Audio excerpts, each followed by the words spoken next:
All right, Raider Nation, what's up? It's your boy Soda here with the Autumn Windbags, little one-on-one action here. I'm on time. Can you believe it? I'm actually on time here when I said I was going to be. I'm growing up. You little boys all grown up.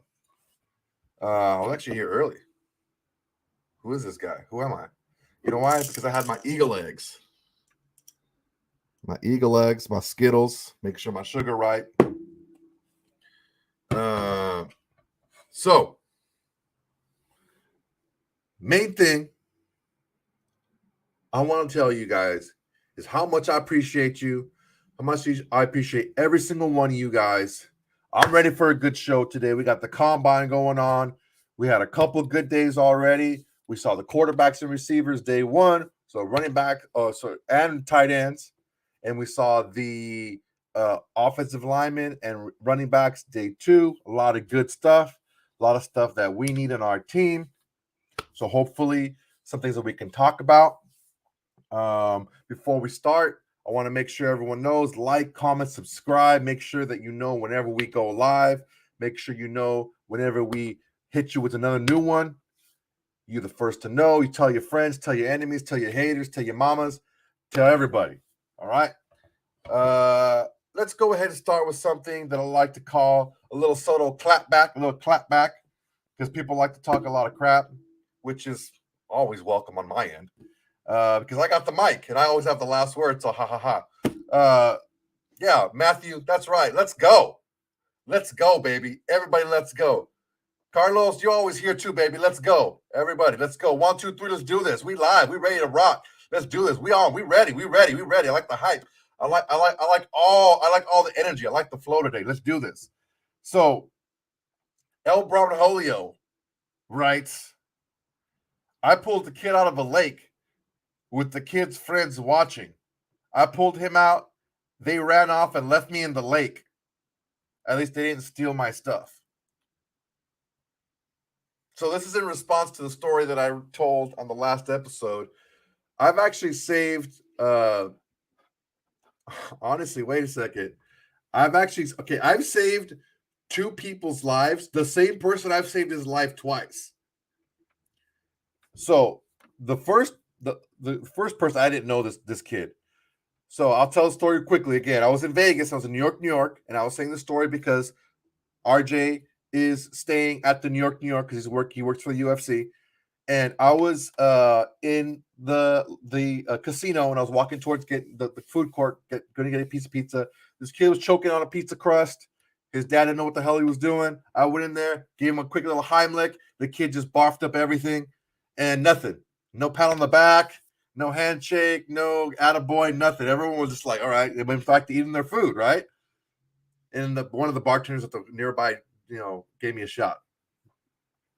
So I told that story, right? Because that's my New York story.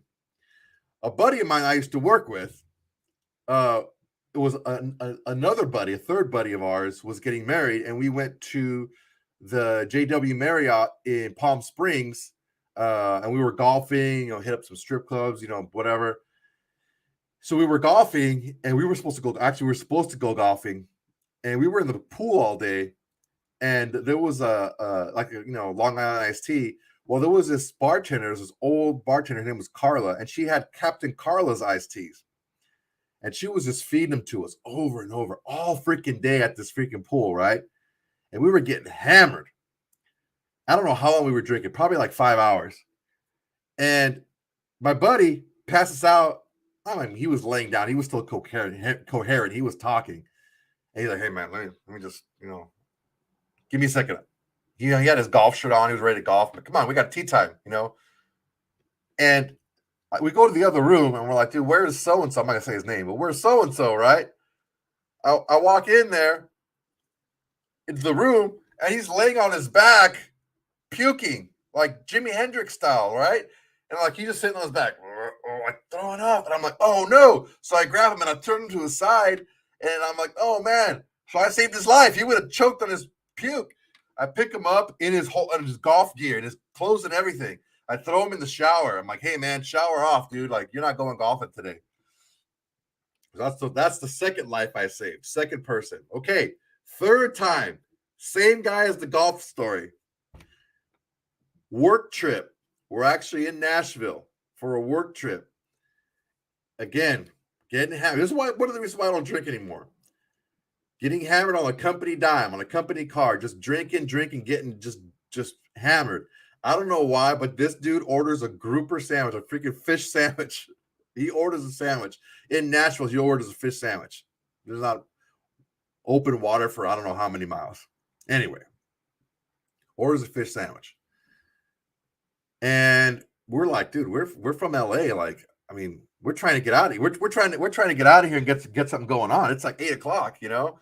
Like, it's Nashville. We close earlier on here. Like, where is there an open honky tonk or a bar or something? Like, we're ready to go. We're ready to go. And there's if you can get a bus, like a van, taxi, it'll take you down the street to some honky tonk or whatever. All right, fine. Let's do this. This dude goes to the bathroom. I'm gonna splash some water on my face. I need to wake up, right? He puts his hands on the sink in like the lobby bathroom, like the big, huge bathrooms, right? It's all stone, like whatever granite or whatever the hell it is. His hand slips and he hits his head on the sink, splits his head open, okay? And just drops like he got shot. And he's super drunk, so his blood is super thin. He's bleeding everywhere. And he starts puking everywhere, and we're like, oh my God. There's like just myself and two other guys. Actually, one of the guys that was getting married at that last story, and then another guy. And we're like, oh my God, I'm going to see this guy's life again. I pick him up like, freaking Captain Save-A-Ho over here. Run through the lobby of the Gaylord Hotel. Like, it's a nice fucking hotel, man. And run through like the atrium. Like, it's a huge hotel. It's the Gaylord Opry Hotel. It's a nice hotel. Run through the middle of it and like just jump into somebody's cab. We're like, get the hell out of here. Jump in there, jump in the car, go to the freaking hotel, go to the nearest hospital. And I have his wallet. I have my friend's wallet, and so I gave him all his his insurance information, everything, right? Boom. So there's three of us sitting there, kind of drunk still, and we're like, what do we do? And one of the nurses is like, well, there's a Waffle House, a whiz off of his house down the street, and we look, and it's like we could see it from the window. We're like, all right, let's go to the Waffle House, right? And like, hey, I have his wallet. Let's go to the Waffle House. So we went to the Waffle House on his dime. So that's the third life I saved. The same guy twice. 3 lives I've saved. I'm a hero. And this guy, 3 Easy, has the nerve to say Juan is a jerk. And I agree. I am a jerk. But please give some context next time. Why is Juan a jerk? Please elaborate so we can all know what you're thinking. All right, let's move on. Corey C says, everybody had the same shit talk about Colton Miller, and he had turned out to be one of the best linemen. I think Alex Leatherwood will be fine. I don't think that he was that much of a reach. The guys like Tevin Jenkins and a few others that went in front of him were actually worse this year, so we lucked out. He'll be fine and end up being good, just like Colton did. Okay. Let's revisit this. There are let's stop making the parallels. Now, let me start off by saying this. Number one,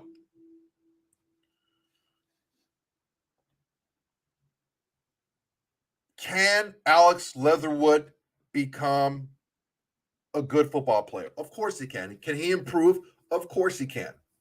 Here's some of the things that make me think that it's going to be an uphill battle for him. Having played offensive lineman myself, knowing what I'm looking for in an offensive lineman, these are some of the things that you look at.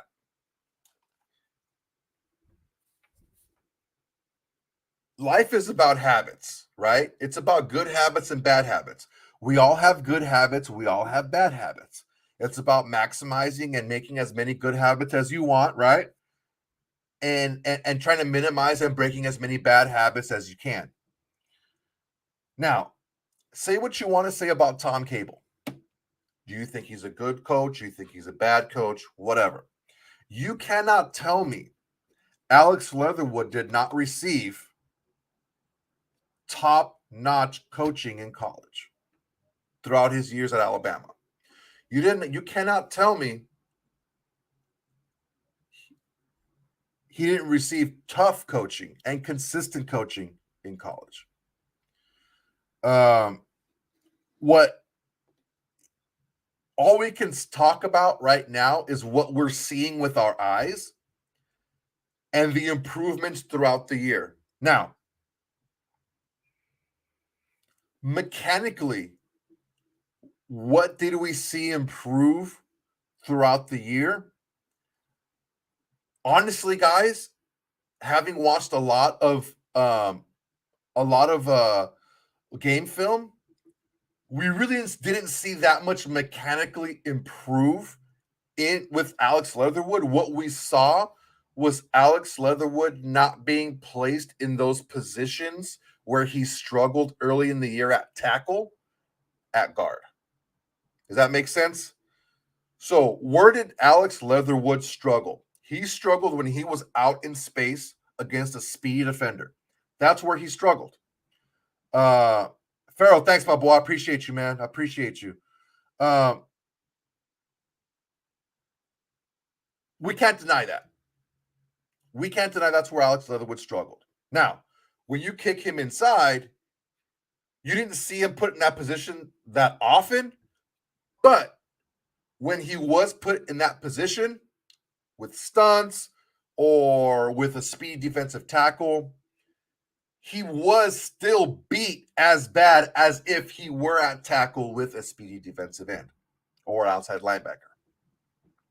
So his technique throughout the year, where you would want to see someone improve, really didn't improve. That's a cause for concern. Number one. The lack of improvement is a cause for concern. Not just that, it's the basic mechanics that you see him play with are really rough, man. Rough. The first game that I saw him play, when he reached out and he was like trying to reach out and play tag with the defensive tackle, with the defensive end, and it was just bad technique and just off balance. It just wasn't good, guys, and it didn't get better throughout the year. Now, what got better was the fact that he wasn't placed in that position that often, but when he was placed in that position at guard, it just didn't get any better. So, can it get better throughout? What I'm reading is, he got moved from left to right and this and that and blah blah blah. Look, everything starts. The foundation of everything is expectations. Okay? We have to understand that, and we have to understand that right this second, right now, before we move any further. Everything starts with our expectation. What do we expect? Now, once we know what to expect, we then inspect what we expect, which means we set expectations off of our expectations. What does that mean? How rigid or how consistent are you going to be at holding people to those expectations? This is very important because you have to make sure that you see improvement and you see steady improvement, or you're going to end up having a guy on your squad. You're like, dude, how the fuck is that guy still on this team? After a couple of years, you're like, dude, this guy hasn't improved in how long? And he's still on our team. Like, how did he fall through the cracks? Because he's been here, because he works hard. Works hard. Look, For all you Mexicans out there, works hard, meet up. Bam. Take that. Works hard doesn't mean anything. Are you improving? Are you improving? What are the fruits of your labor? Now, do you work hard? Great, that's great. That shouldn't even be a question. You should work hard. That's like through the first door. You should be working hard. That shouldn't separate you from other people working hard. You not working hard should separate you from everybody else, if that makes sense. Okay. Now, how do you inspect what you expect? But it starts with expectations. Can we see some improvement from Alex Leatherwood? Sure, we can. But we have to get those expectations on him. I don't feel like we should be easy on him or set our expectations lower just because he was a number 1 draft pick and just let him play through it. Like, dude, there's a pretty expensive quarterback behind this guy, and he was getting mauled a lot of times because of Alex Leatherwood. We have some more Leatherwood comments here. Steven Richardson. Leatherwood was a rookie last year. He needs to improve, no doubt. But you have to remember, going from Alabama to our O-line last year was night and day. Our O-line was held together by duct tape and crazy glue. We had how many new starters on that line last year? 4 only starters. Now 2020 was Colton Miller. We need to add a couple of vets to this O-line. I'm not saying you're wrong. I'm not saying you're wrong at all. I'm going to take a drink of water.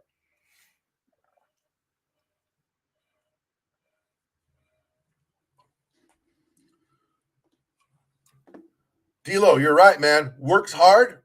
That shouldn't even be an expectation. That's like before you walk in the door. That's not an expect. Like, you should be working hard. That's like before you walk into the door. If you don't work hard, that's what makes you stand out. Working hard shouldn't make you stand out. That's a huge peeve of mine when people say, "Oh man, he's such a hard worker." Dude, everybody should be a hard worker. If you're not a hard worker, that's a problem. You shouldn't be praised for being a hard worker. Everybody should work hard. If everyone on your team doesn't work hard, that's a you problem for not setting the expectations. Okay. So, to Steven Richardson's comment, enough with the excuses, guys. Here's the deal. RJ and I had this conversation. He said, "Oh, Leatherwood was a number 1 draft pick. He's going to start." I'm not saying he's not going to start. I'm just saying it's not a slam dunk that he's going to start. Here's the reason why. There is nothing tied to this current regime that ties them to Alex Leatherwood. Okay? Now, Alex Leatherwood can go in there and become a part of a rotation and get some plays. But if Alex Leatherwood in practice continues to make dumb penalties, pre-snap and during the play penalties, right? Like holding penalties, false starts, stuff like that, and also gets beat physically, you can't have him on the field, man. And I made this example to RJ during the show. If you have a player that's maybe not as physically talented, but doesn't make the mental errors and doesn't make he's not going to make the spectacular play, but he's not going to get beat like Alex Leatherwood does. He's a more steady Eddie. You can win more with the steady Eddie than those ebbs and flows, those ups and downs that an Alex Leatherwood will give you until he levels out. Hopefully he starts to rise. I'm just saying it's not a foregone conclusion that Alex Leatherwood is going to be a starter. Now, am I saying that, oh, he's not going to start, he's going to be a bench player? No, that's the thing is people like to jump to these conclusions. Jojo, you're right. You can say that about every player in the new staff, but we're talking about Alex Leatherwood specifically right now. And the thing is the people are saying that Leatherwood is going to be a starter. Now, you're right, Jojo. You can say that about every player in a new staff, but by and large, if you're a first-round pick, unless you're like a quarterback that's picked to be a backup, you're going to start regardless. Leatherwood may not start because he could be more of a project than people thought. Being kicked into guard is not necessarily a bad thing. You can be a total stud like a Quentin Nelson at guard and just be a freaking super stud and be a huge asset to your team. but you got to be a good player. The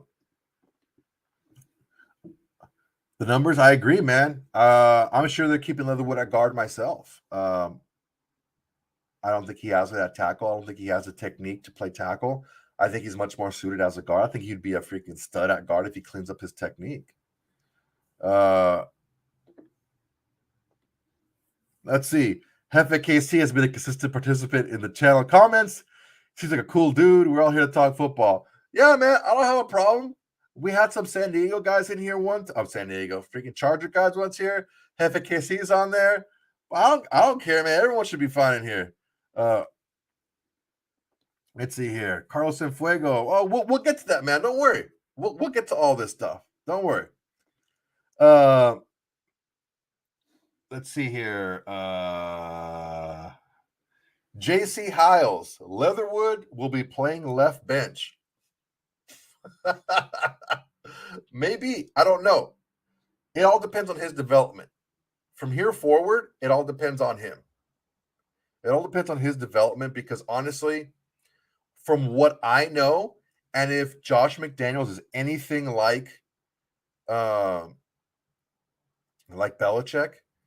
the thing that Belichick hates the most are penalties. And the thing that he hates, like 1 and 1A, are like not knowing like your technique, like what you're supposed to do in a play. And that's the two things that Leatherwood really struggles with. It's crappy, man. $20 says that's on the coaching. Physical wasn't his problem. Our line was that bad. He had to start. Luminar should have been starting at tackle. You know what? I don't have a problem with Luminar starting. The problem that I have is if he was that much better than Parker, why wasn't he? It's not like these coaches are out there trying to push an agenda. They're putting the guy that's playing and practicing better during the week. I don't know, man. I don't know. Parker had a couple of good games, but Parker's just not a starting player. Parker's a backup. Like he's like the oh shit bar. He's not to replace your seatbelt. He's just there just to kind of just in case, man. And $20 as far as his physical talents, Leatherwood pronouns, pal. As far as Leatherwood's physical talents not being the problem, I agree. As far as his technique, that's a different issue. His technique is a big problem. Jorge, thank you, brother. I appreciate you, man. Thank you, fam. Appreciate it. Famous Bill Belichick, just do your job, man. You don't have to be superhuman. Just do your part. The play should do itself. The play should do its job. Just do yours. And I agree with that. Moving along. Raider for Life 76. I like that. Raider for Life, baby. Gonna be funny to see Soto eat his words when this new offensive line coach makes Leatherwood into a good tackle. I hope so, man. I hope so. I hope Leatherwood does turn into a good tackle, but I don't see him playing tackle. I see Leatherwood playing guard. I don't know. I don't see him physically being a tackle. I think that his footwork and his demeanor, his build, I think is more settled for a guard, like a Kelechi Assembly type guard, a big bruising, thumping type guard.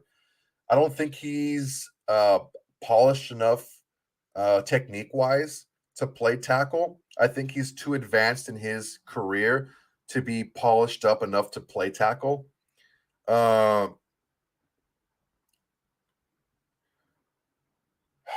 I just don't see him playing tackle, guys. I just think that the technique is too rough. I think he's a better guard. That gets me to my first topic of the day. My combine takeaways so far. So, funny you should ask, because I don't want to talk specific players. I want to talk positions. Over the first couple of days of the combine, I noticed a couple of things. I noticed three things actually. Number one, there is just a stupid amount of depth at wide receiver, and there is an obscene amount of depth at offensive line, specifically at tackle. Um, it's crazy, absolutely nuts. So, I am convinced that any one of these wide receivers, if we pick any one of these wide receivers, I would go this because of what I've seen in the draft.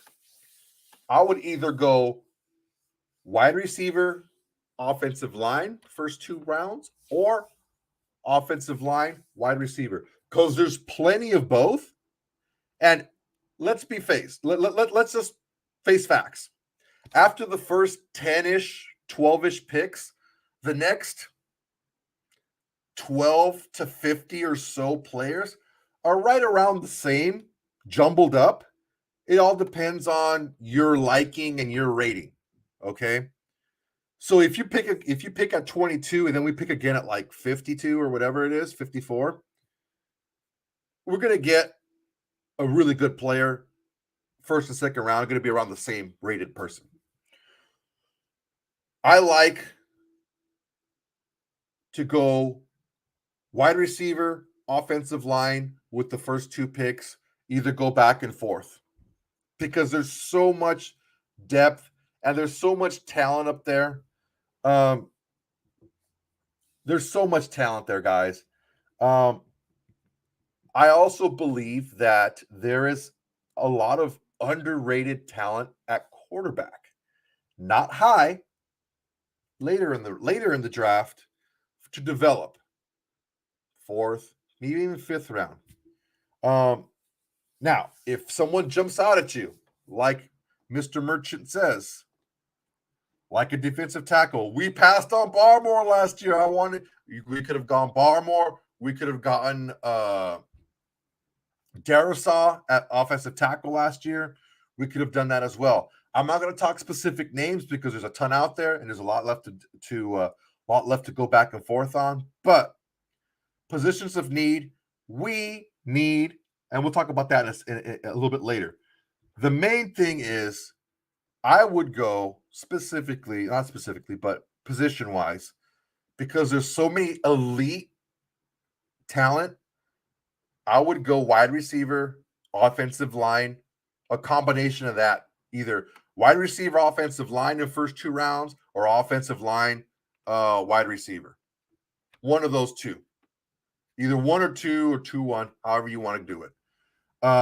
There's a lot of defensive line talent. We're going to watch the defensive linemen and linebackers go today. I think so, right? And then the DBs to go tomorrow. Here's the deal, guys. Here's the deal, brothers. Here's how I feel. I'm a very big believer in free agency. I'm a huge believer in studs and duds. Okay. I don't know if you guys are into that or not. I'm a huge believer in studs and duds. So you go after the big guys and then you fill your roster with these 1-year guys. So if you need help at DB and you don't draft the DB, you go after the top DB you can find in free agency and you pay the money. It doesn't matter. You make the money work. You find a capologist and you pay because you've seen this guy play and you know he's going to work. You need a disruptive defensive tackle. You go out and you get yourself a disruptive defensive tackle. If you don't find one in the draft, you go out and get one. That's what we need to do. And then whatever you don't have, you just invite a bunch of 1-year guys like we did last year, and maybe a couple of guys pan out. Okay? What I personally don't want to do is what we've done the last few years. It just litter our roster with a bunch of mid-tier guys and even overpay mid-tier guys. Kwiatkowski. I don't want to do that. It doesn't work. You pay the top guys the top money, and then you get the middle, the low guys, you give them their money because if they don't work, you cut them. You're not out a lot, and maybe some of these guys will surprise you and you keep them around. But you always draft the young guys to come up. It's all about the draft. So my big takeaways from the first couple of days of the combine so far: wide receiver and O-line are freaking stacked. So here's the deal: if one of these huge, big time defensive linemen or defensive players are available at 22, if they drop for whatever reason, a lot of funky trades or whatever, you can still sneak in and grab yourself a defensive guy at 22 because this guy drops and you're like, holy crap, how the hell is this guy still here? Because you're still going to be able to get a top wide receiver at 2 and an offensive lineman at 3 and still get a quality guy because there's so many of them. Or you can still get an offensive lineman in 2 and still get a quality receiver at 3 because there's so many of them. Make sense, guys? Please let me know if that makes sense. Let me know if that makes sense because, damn, it sure makes sense to me. Okay, let's move on. I want to talk about this real quick. I know it's not about the Raiders, but it's about the AFC West because, god damn, I was watching the don't tell my boss, but I was watching the combine at work, and there was a report that Aaron Rodgers is like legit conflicted whether he's not conflicted whether he wants to play or not, but he's like legit conflicted whether he wants to play in Green Bay or he wants to play in Denver. And I'm thinking to myself, shit,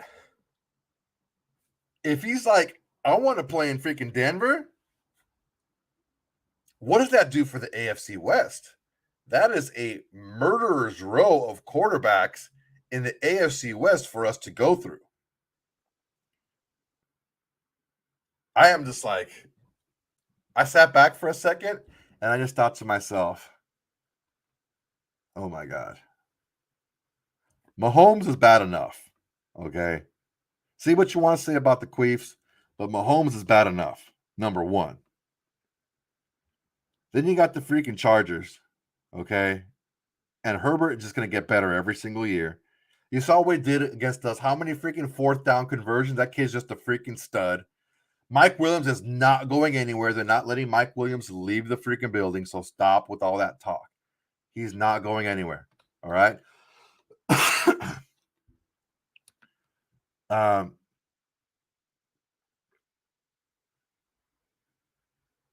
Then you have the Donkeys.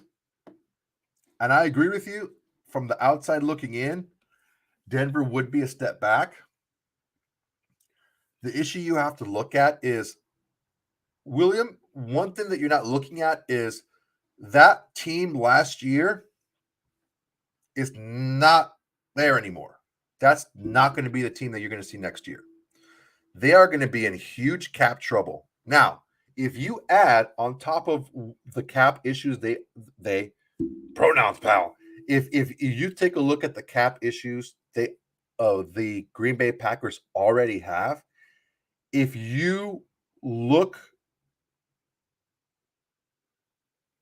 at the cap issues they're going to have with all the players that the Green Bay has to sign, along with Devontae Adams and making Rodgers the highest paid player in the NFL, something's got to give. So players are going to have to go. So if Rodgers goes to Denver, it's going to be tough for us because it's going to be a shootout in the wild, wild west. Well,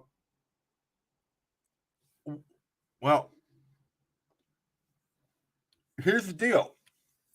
Amik did shut Williams down. I think it was a poor game plan. You have to take a look at Williams had a very good year last year.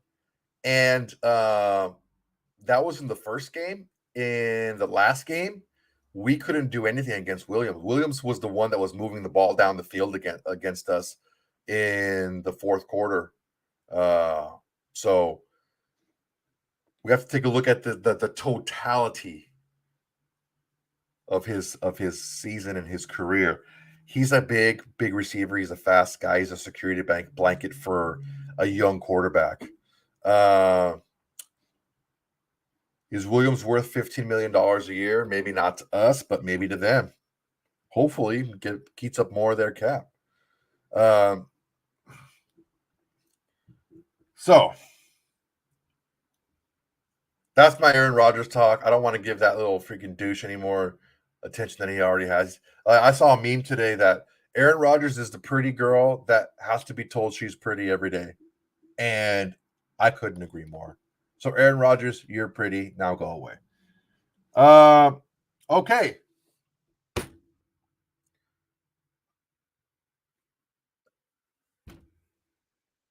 Two years ago, when the first kind of the autumn windbags, the first kind of like sprinkling, the first insemination of the idea for the autumn windbags started maybe a couple years ago. And that's when my first with RJ and with Rory, I was looking at our roster and I'm like, man, we need more players. You know what a player is? A player. PLAYAZ. A players. Players. We need more players on our team. And man, who's a player on our team? Like, comment. Who are the players on our team? I don't know how many players we have on our team. I just don't see it. We need more players. The issue that I see is a lot of people think like RJ. They think that players, quote unquote players, are distractions, that they're bad for the locker room, that they're this, that they're that blah, blah, blah, blah, blah, blah, blah, blah, blah. Look, man, we're not running a soup kitchen. We're not running a counseling center. This is a freaking football team, okay? I understand what you're saying about having good guys, quality guys, whatever. Ultimately, we're here to win football games, okay?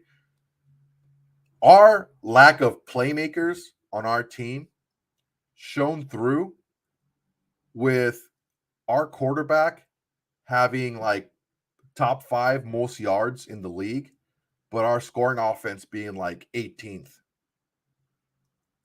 And us having like being like one of the worst takeaway ratios in the league. Like, we need people that make plays on both sides of the ball. We need playmakers. Am I willing to sign OBJ? No. I'm not willing to sign OBJ because number one, he's a little bit older already. I would rather sign a younger guy. Number two, he's coming off an injury. Let the Rams have him. That's fine with me. I can get a guy like that through the draft, and I'm fine with that. Josh Jacobs isn't a player. That's why we could replace him in the draft. We could. But the thing is, guys, we need playmakers. Jojo, you're correct. Get this man. Jojo, if I ever see you on the streets in real life, my man, first beer's on me. Because we have no playmakers. We need players. We have no playmakers on offense. We have no playmakers on defense. No, no, no. No to injuries. No to ACL tears. Don't like them. Don't need them. No to shoulder injuries. Don't like them. Don't need them. Either one. I don't like either one of those. Okay? That's why DJ Chark, don't want you. Sorry. You're always hurt. Can't use you.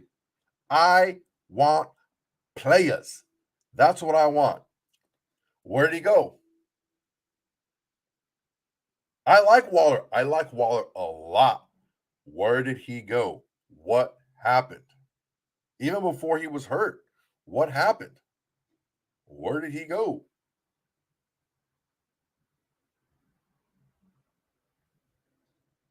Let's see. Now, here's the thing. Drake is explosive and Waller is explosive.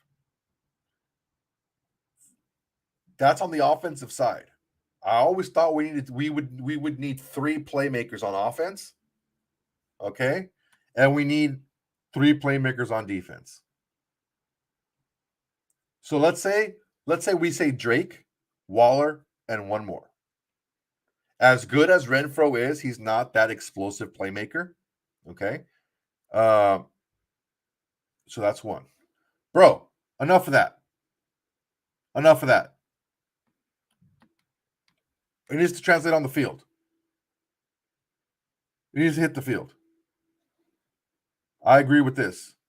We have a lot of good role players. And here's the issue, guys. John Gruden was such an egomaniac, right? Yes, Drake, yeah, but not an ACL injury. It was I believe it was an ankle injury, but it's not an ACL.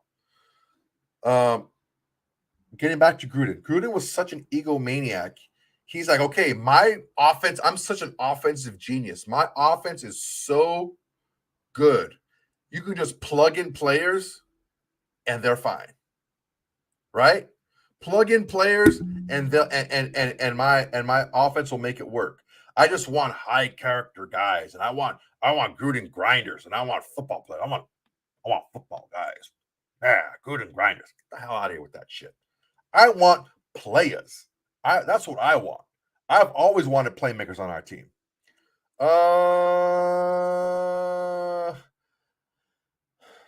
Now, William Perryman on defense. If you're a defensive lineman, if Max turns the corner this year, here's my issue with Max, and I said it. I said it last week on this show. If you create a lot of pressures, that's a good thing.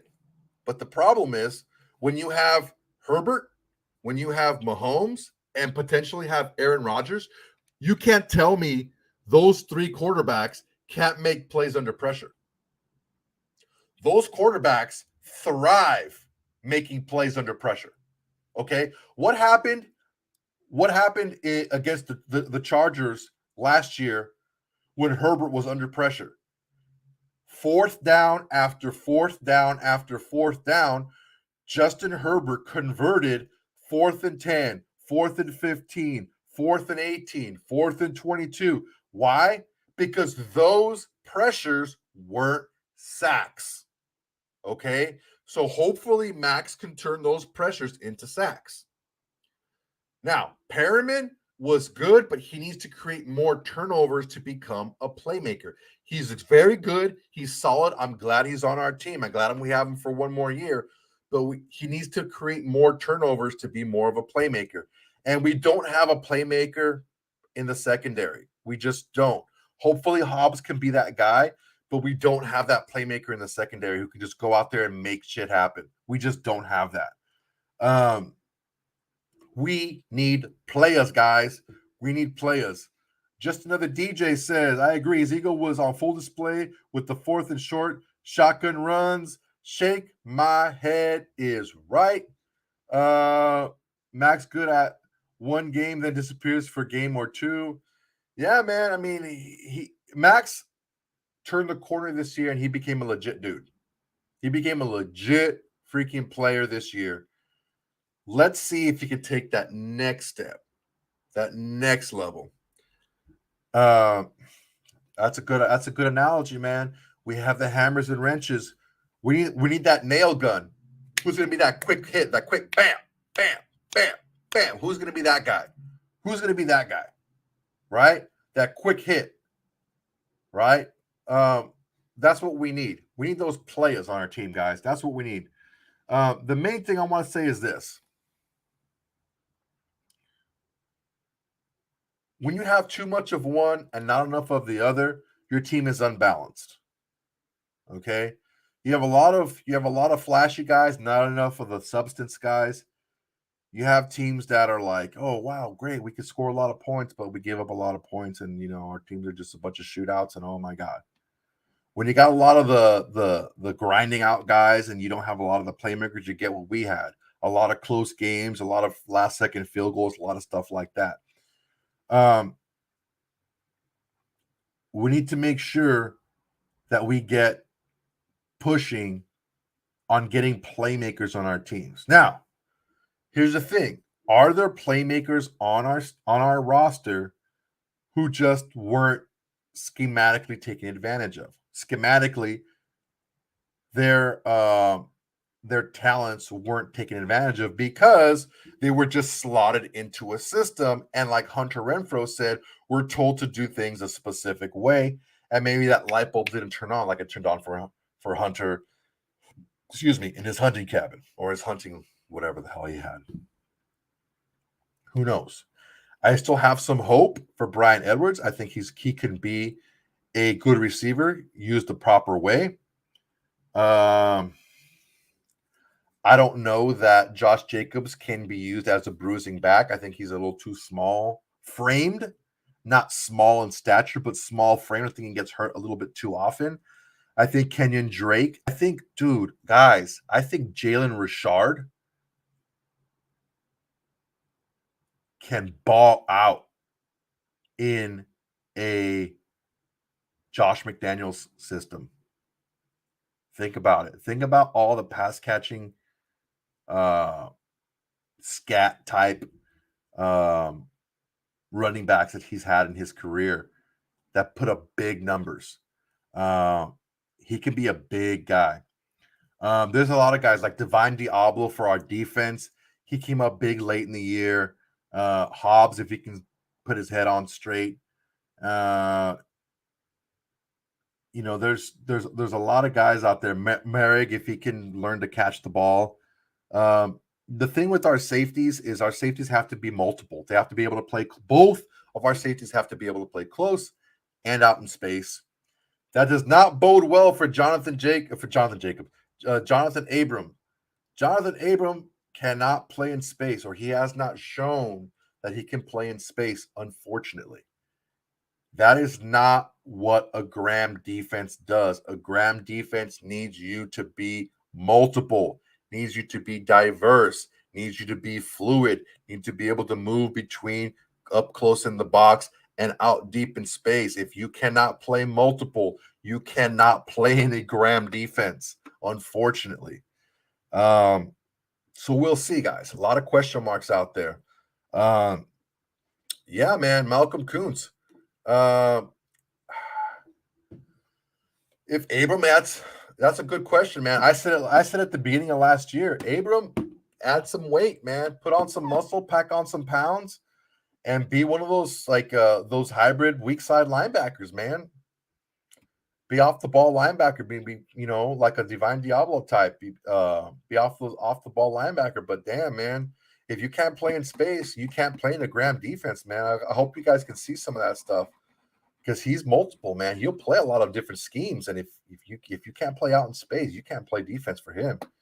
So yeah, guys, I'm very intrigued by what I'm going to see today out of the defense over the weekend.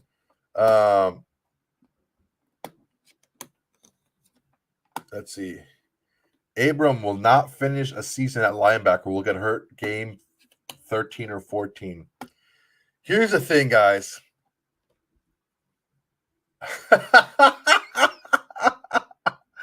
Yeah, he's got to get bigger if he wants to play. If he wants to play linebacker, he's got to get a little bigger. The problem is, guys, especially when you're a big hitter like Abram. I think it's Abram, not Abrams. If I'm not sure, Abram. I'm not 100% on that. I think it's Abram. Far be it for me to correct somebody else when I'm not sure. But when you have a shoulder injury and you're a big hitter, that doesn't go away, man. It just keeps lingering. And especially when it's early in your career, when you're like the most invincible, oh, man, it's going to keep popping up. Gun Nerd, I agree with you 100%, man. In a Graham system, you got to be multiple, man. You got to be fluid. That's why guys like Diablo and who was that other kid that we got last year that didn't play too often? I forgot his freaking name. My apologies. I forgot his name. The other safety we got. He's going to be able to be really good and play.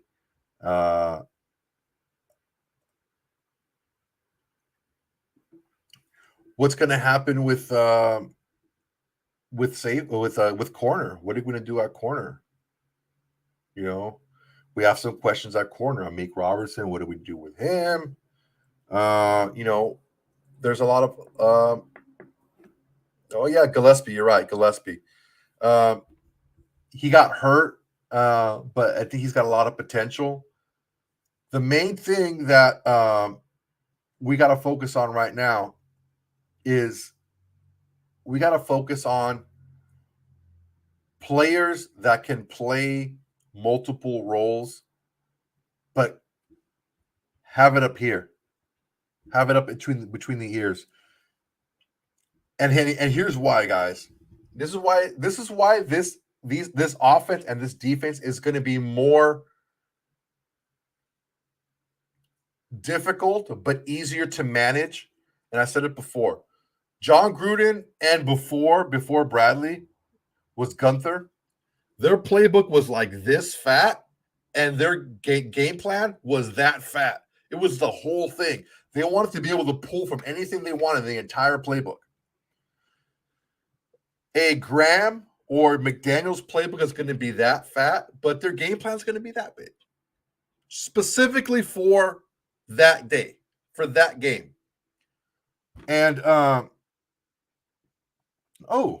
interesting question. Who am I cutting from the roster? Yeah, Kwiatkowski for sure. Nothing personal against the guy, but hasn't shown much. He makes a lot of money. Another linebacker that will remain nameless. I think is going to be another cap casualty. Yeah, two of our linebackers should go. I think we need to we have some holes to fill, guys. I just you guys are going to see a different philosophy in drafting moving forward from grinders, right, to guys that are playmakers. You're going to see a lot more playmakers. They may not be like the flashiest guys. Actually, I don't know, man. Carl Nassib may stick around, and Carl Nassib may be restructured. I think that Carl Nassib can be a solid contributor for us. No, I wouldn't cut Denzel Good. I think Denzel Good is an excellent. He played really well before he got hurt last year. I think that Denzel Good is going to be given another year, hopefully, because I think he can be a really good player for us on the line. Who else do we? I mean, I don't want John Simpson starting at guard. Do you? I would rather have Denzel Good in there.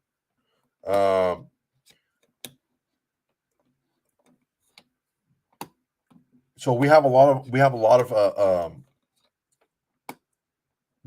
of options left available to us. Do you think what do you think of Gillespie? I think Gillespie's going to be. I think Gillespie's. I think he was a steal. I think Gillespie and Hobbs. Gillespie didn't get the opportunity.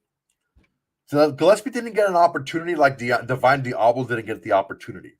Once Diablo got the opportunity to get on the field, you saw what Diablo was. I think Hobbs got the opportunity because the position was available to be had. I don't think Gillespie got the opportunity because the safety spots were already taken. He didn't get the opportunity to play. I think Gillespie being a more wide open,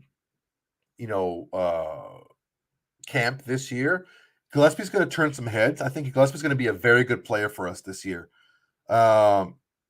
You'll see. Gillespie was a stud in college. I don't know how he lasted as long as he did, and he dropped towards us. Honestly, I don't know how Hobbs lasted all the way towards us. I think Hobbs was a really good pickup for us. Guys, go back if you can go back. Let me find it.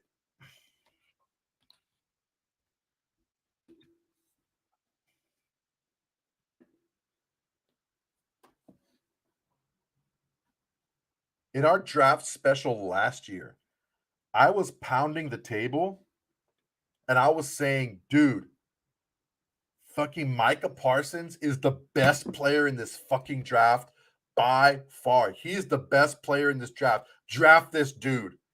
Figure out a way to get this guy on your team. And I was shit on by Rory, by RJ. They were crapping all over me.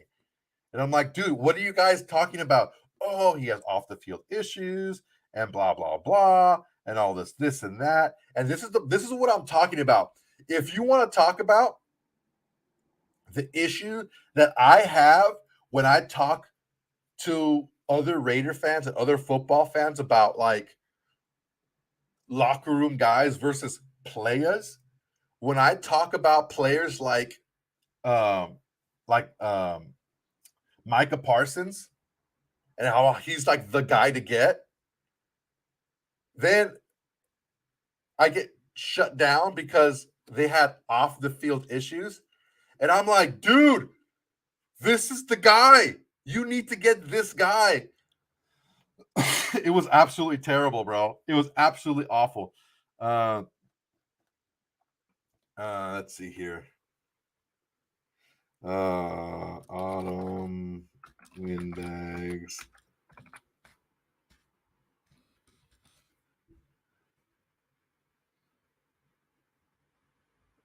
Okay, yeah. Yeah, just put in just type in Autumn Windbags Parsons and you'll see. I freaking had it. I was there. I said it. It was fucking a year ago, like 10 months ago. I said it. This is a struggle that I have with a lot of people that I talk to who shy away from players who have like, look, I did some fucked up shit when I was in college. I did some fucked up shit last week. It happens, man. It happens. People wanted to crap on Parsons because he didn't play the COVID year. It's like, dude, it's his choice. Don't give him the choice and then crap on him for making the choice. Okay, number one. Look what he did last year. This guy was like LT light. He wasn't quite LT, but damn, he was pretty damn freaking good. He was by far and away the best defensive rookie out there. He was one of the best defensive players in the league. And I don't know, man. That's the kind of player you want. I know. I know he didn't fall to 17. What I said was we need to find a way to go out and get him, was what I said. The main thing is this, guys. We need players. That's what we need to look at. Players. You know why, Jack? You know why Parsons was never really an option for our Raiders? Because the people making the picks were too busy looking at, we want Raiders. We want grinders. That's why, because those Raiders were looking at Gruden grinders. That's what we want. We want high quality guys. And who do they pick? Guys that kill people drunk driving and guys that threaten people pointing guns at cameras and stupid shit like that. Those are the kind of high quality guys they get instead of getting guys that can actually play the game. Don't get me started on that crap. So, in closing, I want to say this. We need players on both sides of the ball. I think we can all agree on that. Hopefully, this new regime sees it the way I see it, and they invite me into their draft room and they say, Mr. Soto, please, we don't know what to do. Please tell me what to do. And I will say, the Windbags have spoken. Who is the best player on the board? Boom. Player rankings, bam, bam, bam, all the way down. 1 to like 200, my player ranking. I would do it, but I'm too goddamn lazy to do it. I'm going to sit back, drink some water, eat some eagle eggs. We do, William, we do need more help on, we do need more playmakers on defense. I agree than offense, but we do need a receiver and we do need offensive line help for sure. Okay, guys, that's my time for today. I thank you guys so much. I thank you so much for you guys taking this trip along with me. If you guys would have seen where I was a few years ago, coming off a really bad accident, not knowing what to do with my life, not knowing what was ahead of me, This type of stuff makes being able to come on here and talk to you guys and share my knowledge and share my experience and just share my passion for the Raiders football with you guys. This is amazing, man. You guys make this all worth it. Make sure like, comment, subscribe. Tell me what you guys want to hear from us. Comment below. Tell your friends. Tell your coworkers. Tell Raider fans on the streets. Tell your haters. Tell your mamas. Tell everybody.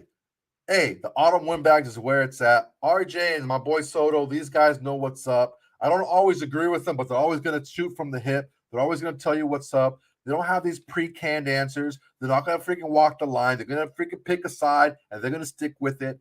But they listen to you. They listen, and I'm not afraid to say when I'm wrong, man.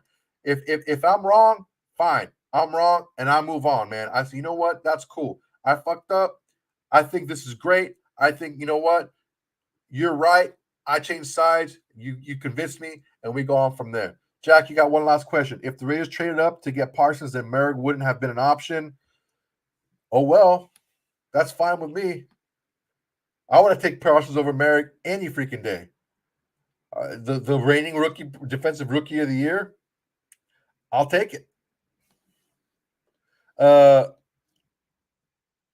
Yeah, man. Hey, guys, I plan to put up check Friday night. Check the Autumn Windbags page. I'll have a countdown. It'll tell you when I'm going to be live. I'll try not to be on early again like I was last week. I probably will be on again next Saturday at noon. I'll try to keep it consistent, but normally it all depends on what I have going on because sometimes I have fights. Sometimes I have to do crap. I got a chick. Sometimes I got to, keep her happy and do some stupid crap. She wanted me to go to this antique thing. Like, bro, I'm not all about that. Like, I know I got to do my boyfriend stuff every now and then, but homie, I ain't trying to do all that stuff. So no, like there's certain things I just won't do, but sometimes I have to do stuff. But more often than not, I'm going to be here right around this time. If not Saturday, then for sure Sunday.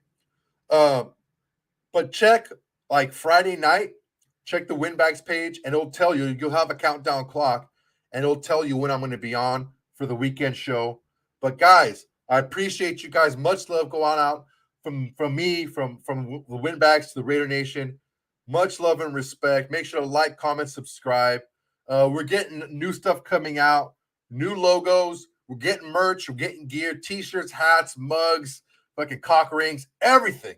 Everything for your Windbags. Oh, prediction.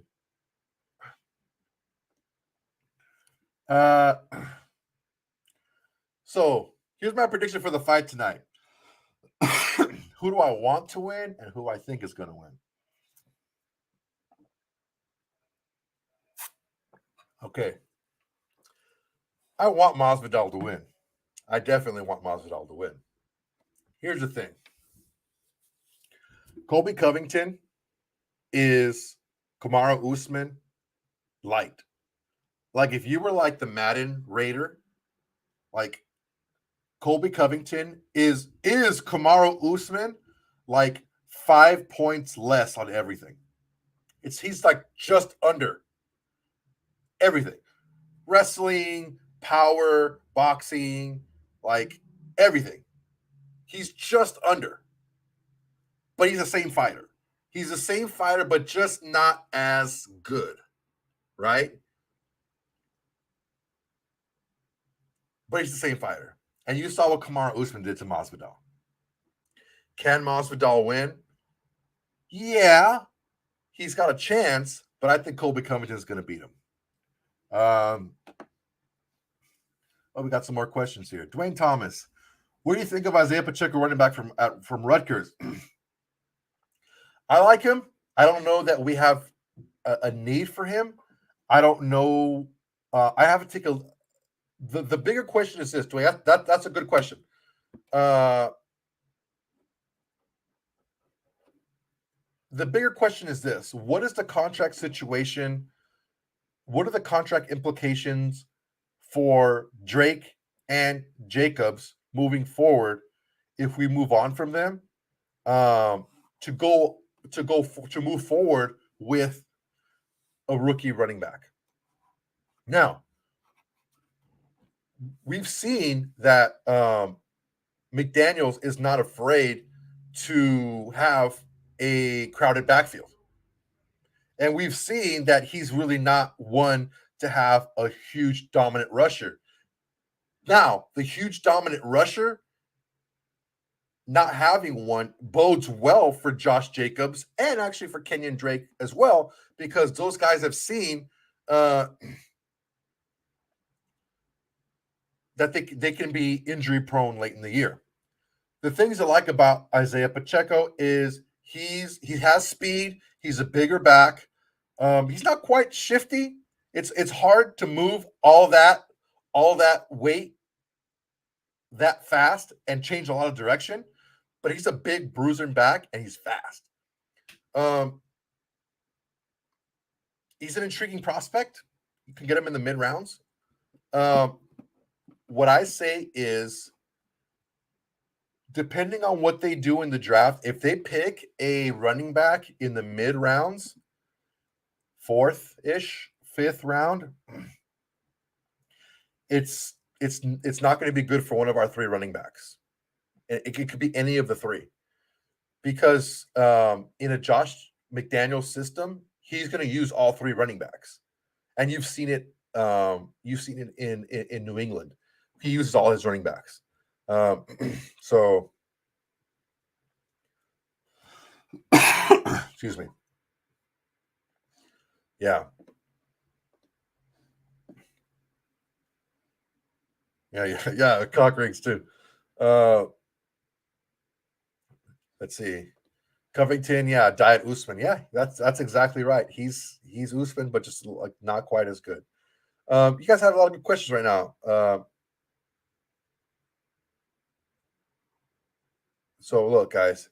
All right, that's it for me, guys. You guys are amazing.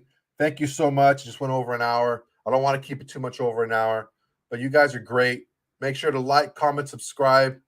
If you guys have any more questions, please leave them in the comments. I'll answer them as best I can, and if not, I'll answer them next week. Guys, much love. We'll see you again on the midweek show, the flagship show with RJ. Hopefully, he doesn't try to talk too much shit and piss me off so much. All right, guys, have a good rest of your weekend, and as always, go Raiders.